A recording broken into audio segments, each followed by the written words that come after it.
Coming to you straight from the Rio Grande and beyond. Broadcasting to the four corners of the globe. So grab your seat, your coffee, or your sundowner. Okay, everybody, here we go. On point, as always. This is Gloves Off. Gloves Off. From Buitron, I have a great guest, Attorney Christina Mendiola. How are we doing? Doing good. How are you? Thanks for having me. Likewise. And you have some good news. You're running. What's going on? Let's touch base a little bit of why you signed your name down that dotted line. Yeah, it's been a while. So I've decided that I want to run for, and I am running for the Justice of the Peace, Precinct 1, Place 2. I saw an opportunity to expand on my career and be able to exercise all the tools, all the education, all the experience that I've gained through the years of being an attorney, and be able to share that and be of service to the public.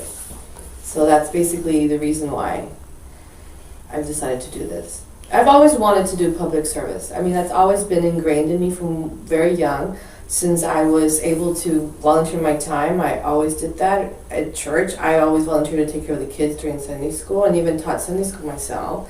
And so there's always been that urge in me to help people, to teach people, to spread whatever knowledge I have.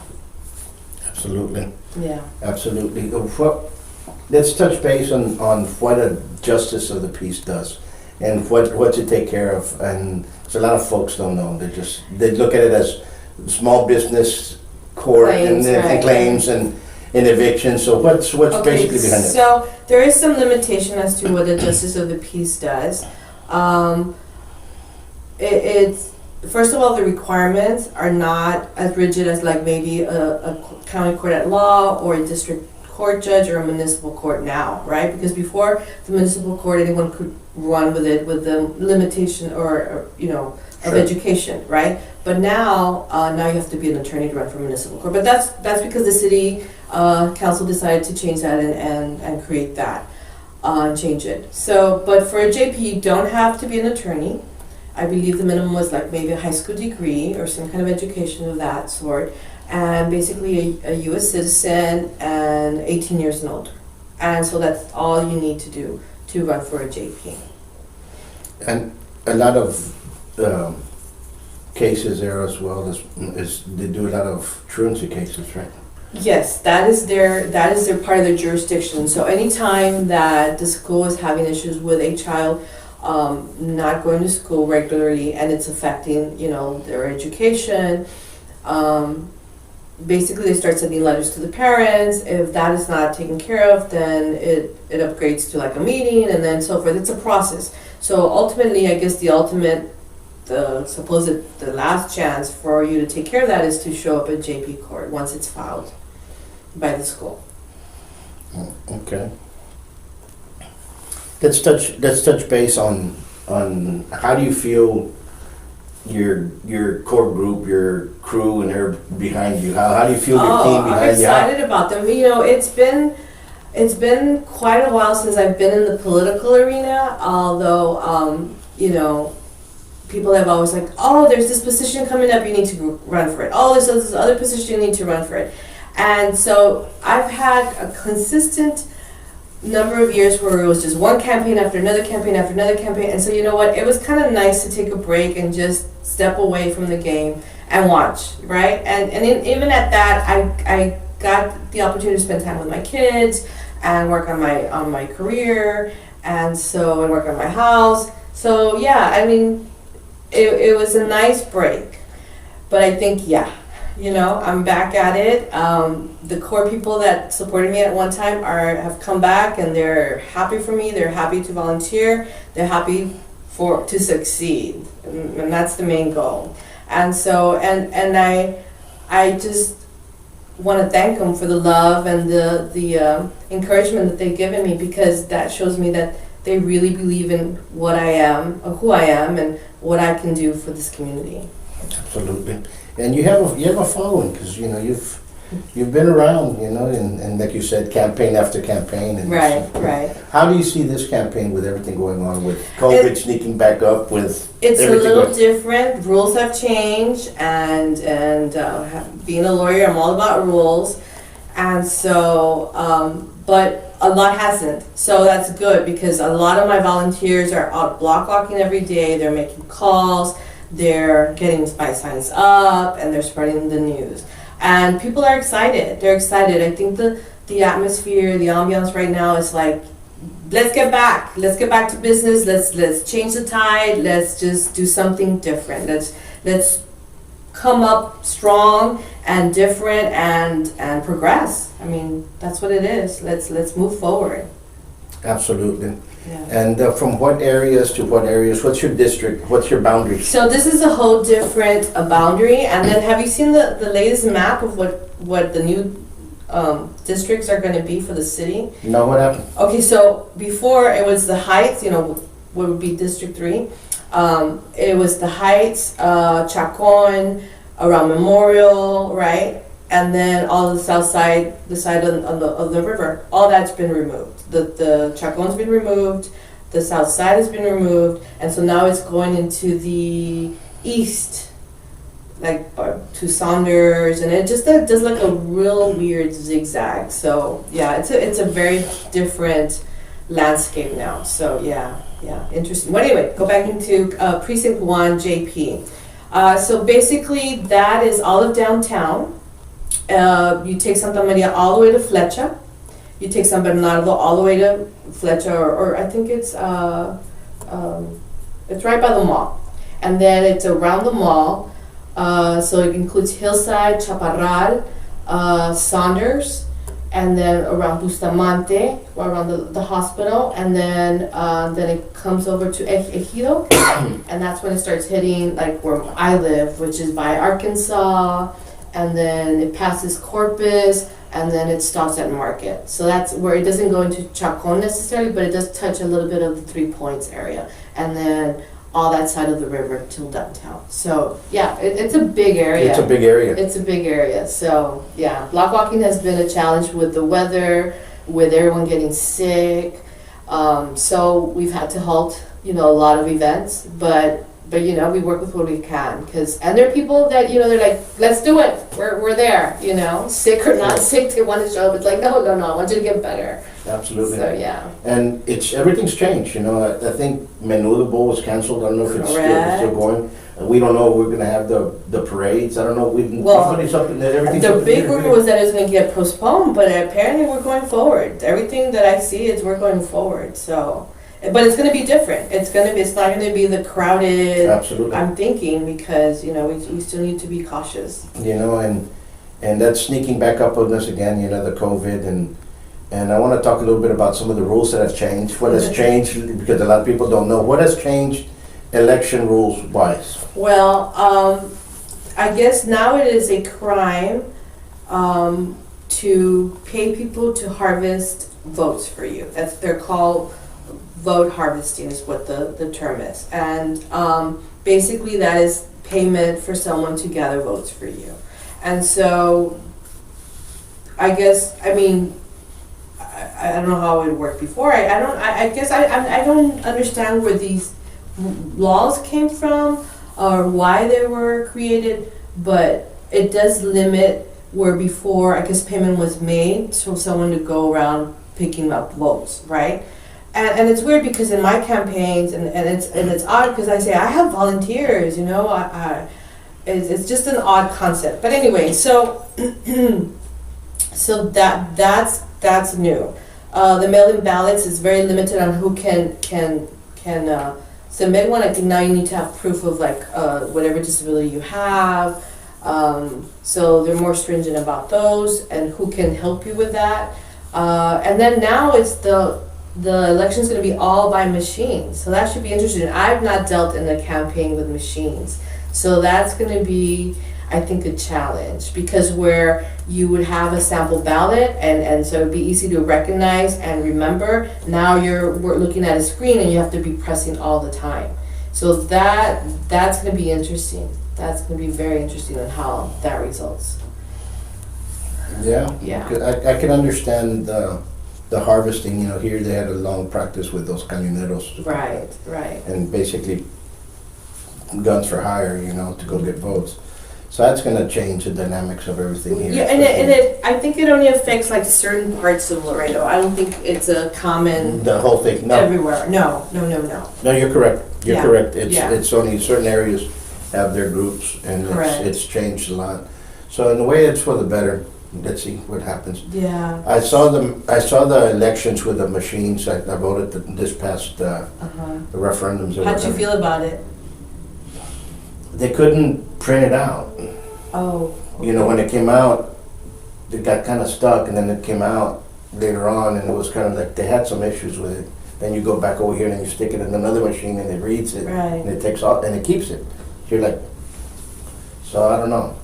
Yeah. So I don't know if they had found it to be trouble to carry ballots around, or what's going on. Well, apparently You they're know what I'm supposed to saying? have the results like this. You know, that's the whole point. So I've not done the machine yet because the last time I voted, I still had an option. So I went with paper because I just feel more comfortable with that. I'm old school. I like to read my books. You know, I can't get comfortable with the tablet. It's kind of still odd to me. But yeah, so they print it after you vote. After you vote, it prints out. Then you take it to another machine and you stick it in there, Oh. and it reads it in another machine, and you're Right. like, So there's two machines that you're actually working with. That's odd. there's like a general machine where you stick Uh-huh. your ballot in, and then the one that you vote on. Okay. Wow. Okay. I guess it's- So it's just going to be more time consuming. You're going to have people there. It's going to be longer waiting lines, longer. It's just going to be. Yeah, and that's what concerns me with all these new technology changes and changes. People are going to be deterred from voting, but you know that could help. That could help. You know, hurt you. Or that could help you, depending on where you're how you're working in. And The serious are going to vote. You know, maybe they're going to be the ones there. Who knows? You know, it's hard. It's hard. it's going to Like be you said, new. it's gonna be new. We're entering new ground, and so live and learn. That's what we're going to do. I don't know about early voting starts on the 14th. Valentine's Day. So Monday, yes. and it goes for 2 weeks, correct? Up until the 25th. So it's almost 2 weeks. Well, 2 weeks, and you have a couple of days off, and it's the March first. 1st will be election day. Correct. And how do you see the energy now of this election compared to other years? What do you see? It's very calm. Very calm. I've not encountered, there was a different kind of energy of like, the excitement is there, the push is there, but there's no, how can I say, it's just calm. There's no outside community involvement, or how would you say? I can't explain it. It's not like we're fighting the good fight every day. It's not like that. So maybe it's due to all the candidates playing fair and playing right and being good, not attacking each other. So yeah, before it was like, okay, what are we gonna do with today? They're gonna remove the signs? Are they gonna accuse us of something? You know what I'm saying? So. But I think it's because we're just barely getting back into the everyday functions of life and politics and what have you, and campaign. Maybe that's what it is. People are just like waking up and, okay, now we can live life, right? I don't know. But It's just different. The whole thing's different. Everything's Yes, different. it's very different. Everybody's more cautious now. Not only cautious, there was a sense of fear in the last 6 months of last year. Everybody was with this fear, and now everybody's more cautious. And before that, it was a tense, 2020, 2021, that was very tense. Yes. People were running around. You can feel it. There was this energy of, it's kind of like apprehension, if you want to go out there. Right. And then you felt this fear of everybody. Everybody, todos estaban asustados. Everybody, everywhere you went. I And know. now it's different. It's so weird because, we're such a community of hugs and kisses and it's just odd, not beaten, not. I mean, I see it coming back, but that time that you're talking about where there was fear, yeah, I mean, it was scary. It was scary, and you just like, oh no, can't do that. And it's like you didn't think it was going to be offensive to the other person, or yeah, it was such an odd time. You know, people are shaking hands again. Yeah. Before it was like an elbow and a bump and this, and you're like, okay, but then you know what I'm saying, and then now you're at least getting, and it's sad, but we have to stop living in fear and start living life and start living. Yeah. Yeah. And it's something that we have to deal with, and let's just move forward. Correct. And not allow a hate to become a discriminatory against our fellow neighbors and our family, because that's what's happening. There was a big divide, you know. Yeah, I agree. I think that, we need to sit back and see each other as human beings, see each other in good faith, see each other as just trying to live, just trying to move forward, provide for your children. And I think we need to get back to the mentality of hard work. Hard work. That's how you accomplish things. That's how things move forward. That's how innovation comes in, progression. And we've been so stagnant for a while. It's kind of hard to get our minds wrapped into that. But people will find that it's very freeing, and it's very liberating, and then takes you to a good place overall. Absolutely. I see that with the small businesses. The entrepreneurs Right. that can adapt are the ones moving forward. Exactly. Those that can't, It's tough. it's tough. And right now it's a time that all small businesses have to help one another and keep it going. We're all, because the government didn't help it. Nobody else did. So, we're the ones that... Yeah, and they're the ones that are coming out on top, with new ideas, new way to sell, new ways to, it's just incredible. All the apps now that we have and how they're just getting their product out there. So that's the good part about, I guess, this whole last 2.5 years, Yeah. Mm-hmm. I mean, you change, you adapt it, and you move, and you keep on moving forward. And people, we need that. We need that spark. Yeah. Let me ask, Counselor, if folks want to get in touch with you, want to be part of your campaign, who can they call? How can they get in touch with you? They can call me. My number is 956-236-1277. That's also my law office. So I'm also an attorney. So any other questions that you might have besides the campaign, I'll welcome as well, as much as I can help you. But yeah, I'm also on Facebook. I'm also on Instagram. I understand that Twitter is the #1 app in Laredo. I was surprised to hear that, but yes. So according to some gentleman that's done this research, so I need to start a Twitter account. So I'm going to start one. I'm going to work on that. We have a Twitter account for Gloves Off. I'm not too. Yeah, same here. I'm not too savvy with Twitter. I think that's what I think. It's a younger generation. Maybe. Not that, because we're not that old, but you know what I mean. Yeah, Facebook is my #1. Instagram once in a while I'll deal with, but yeah. Instagram. I have an Instagram account that I never use. Yeah, same here. Seldom. I think my wife and my kids are the ones that post stuff on Instagram. So YouTube is basically where you'll find us. The YouTube channel's basically where we're at. Oh, well, that's cool. Yeah, I've been watching a lot of YouTube lately too. You're right. The one that just is not good, I enjoyed it a lot though, is the TikTok. TikTok. I just recently created my own account, and so yeah, this was before the campaign, but I would it would be 3:00, and then next it's dark outside, because just from I just got addicted to it. But yeah, so now I just reserve a few minutes every day to watch my TikTok. TikTok we don't have, but I know that there's a lot of people that use TikTok to touch base with a lot of folks out there, and yeah, it's a different brand. Yes. To sell, yes. And you have to be on top of everything. YouTube is our #1.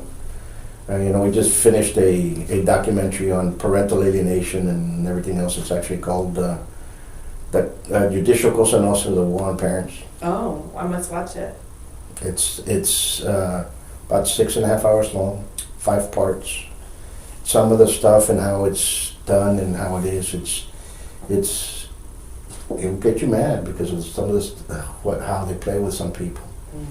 Interesting. And it's interesting, and how everything is, and how everything was said, and it's, you know, folks that are out there and want to learn a little bit more about it. It's a good way, because we have two doctors that come out there and explain to you what parental alienation actually is, and how it starts. And there's, you know, that there's Penal Code 2503, which is interference with child custody, Right. which is never enforced. Is actually the enabler for the alienation to commence and continue. No les hace nada, so we're gonna do it again, we're gonna do it again. Well, I mean, it's just, I feel that the process to enforce that takes money, and so the resources, you know, are not there, and so that's why there's that, you know, lack of enforcement. And yes, yeah, and it's economical, I think. I, for the most part, get hired by husbands or ex-husbands or fathers, so I know what you're talking about. But yeah, it is if you don't have the money, and so you just figure out, well, I'll just pay my child support and I won't send my kid. It's a sad situation. I agree. It's a sad situation. It's a very sad situation. But I'm not sure. I don't know enough to know what the answer is. But the law is there, and it can be used to your advantage, but it does take money, you know, as opposed to when you commit a crime and you're entitled to a free attorney, you know. Very different, yeah. Yeah, and it, you know, it's a state jail felony, but they don't enforce it. Yeah. It's sad, and the ones that suffer are the kids. So, you know, if you're going through this and everything's hunky dory, allow the other parent to see the child. Period. Yeah. See, and I think that goes back to the lack of communication, or the lack of wanting to communicate with your ex-spouse, you know, and that's where it is. I think that if there were maybe a mediation center where, you know, people can sit down and air, because people just want to be heard, and mom might just have real legit reasons why she's mad at dad, but she's hurting the kids by not allowing that relationship.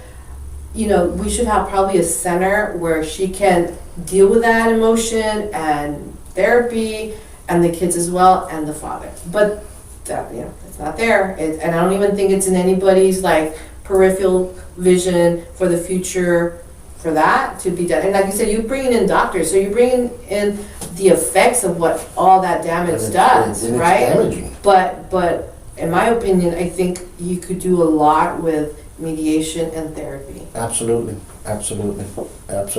Yeah. And we do need that. We need those programs. We need those things. We need stuff to be changed. And you would see that the court system will not be necessary. You would. I mean, and that's okay. So my theory or my way of practicing law, I like to be in the courtroom. I like to be challenged, and I like to have hearings. But sometimes that just makes the situation worse, because it's such an emotional. And you've been in court, and you've been part of lawsuits, and so it's just draining. It's stressful. So sometimes I'll try to evaluate the situation and convince the client that, you know what, maybe we should try mediation. Maybe we should talk about this. Maybe we should bring parties together instead of fighting it out and not know what the result is.